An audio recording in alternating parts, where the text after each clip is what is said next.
आज Doubtnut app download करें। Doubtnut पर अपने सभी गणित, रसायन विज्ञान, भौतिक विज्ञान और जीव विज्ञान के डाउट्स का करो सफाया। बस प्रश्न की फोटो खींचो, एक ही प्रश्न को क्रॉप करो और तुरंत वीडियो सोल्यूशन पाओ। अभी डाउनलोड करें। प्रश्न दिया है, एक आयताकार लूप तथा एक वृत्ताकार लूप एक समरूप यानी कि यूनिफॉर्म चुंबकीय क्षेत्र से बाहर की ओर नियत वेग v के सामने दिए गए चित्र की भांति गति कर रहे हैं और यहाँ पे हमें चित्र प्रदर्शित है। चुंबकीय क्षेत्र लूपों के तल के लंबवत है। समझाइए कि चुंबकीय क्षेत्र से बाहर निकलते हुए किस लूप में प्रेरित विद्युत वाहक बल नियत रहेगा। तो यहाँ पे अगर हम लोग चित्र को देखें तो हम लोग इसके अनुसार इस प्रश्न को थोड़ा हल करते हैं और समझते हैं। तो देखिए हमारे पास एक आयत है, ठीक है। तो आयताकार लूप है। आयताकार लूप में अगर हम लोग इसको इस तरह से इसके क्षेत्रफल में बांट दे तो हमें एक समान क्षेत्रफल प्राप्त होगा, ठीक है। इस तरह से अगर बांटेंगे या फिर चाहे तो इस तरह से भी बांटेंगे तो भी हमें क्या होगा, यहाँ पे एक समान ही क्षेत्रफल प्राप्त होगा।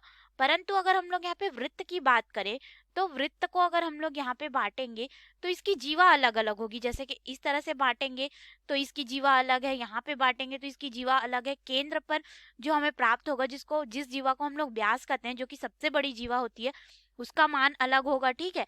और हम लोग यहाँ पे अगर इसको इस तरह से भी बांटेंगे तो हमें अलग अलग प्राप्त हो।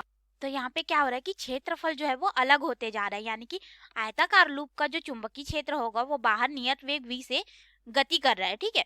तो क्षेत्रफल में परिवर्तन की दर क्या हो जाएगी आयताकार लूप के लिए, ठीक है। यहाँ पे आयताकार लूप के लिए dA बटा dt हो जाएगा।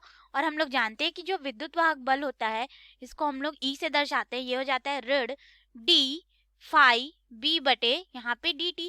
जो फाई b है वो फ्लक्स में परिवर्तन को दर्शाता है और हम लोग जानते हैं कि जो फाई b यानी कि फ्लक्स जो होता है वह हमें यहाँ पे प्राप्त होता है चुंबकीय क्षेत्र B और क्षेत्रफल A के बराबर। अगर हम लोग इस मान को यहाँ पे रख दे तो हमारे पर विद्युत वाहक बल हो जाएगा ऋण B। चुंबकीय क्षेत्र B तो नियत है, हमें बता दिया गया, तो ये बाहर आ जाएगा।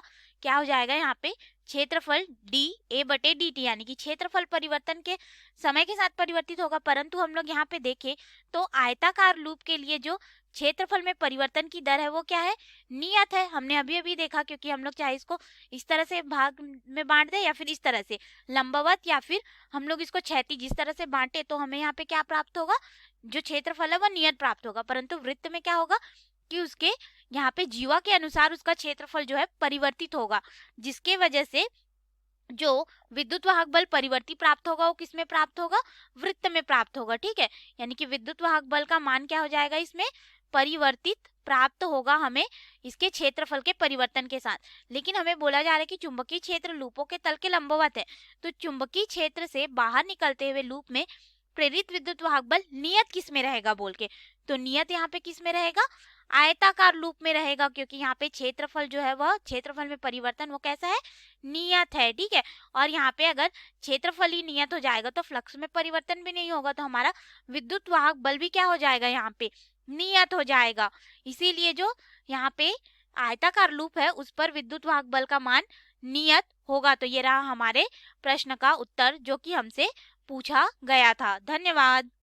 कक्षा 6 से 12वीं से लेकर नीट, IIT, JEE वो एडवांस के लेवल तक 1 करोड़ से ज्यादा छात्रों का भरोसा। आज ही डाउनलोड करें डाउटनेट ऐप या व्हाट्सएप करें अपने सारे डाउट्स 8400 400 400 पर।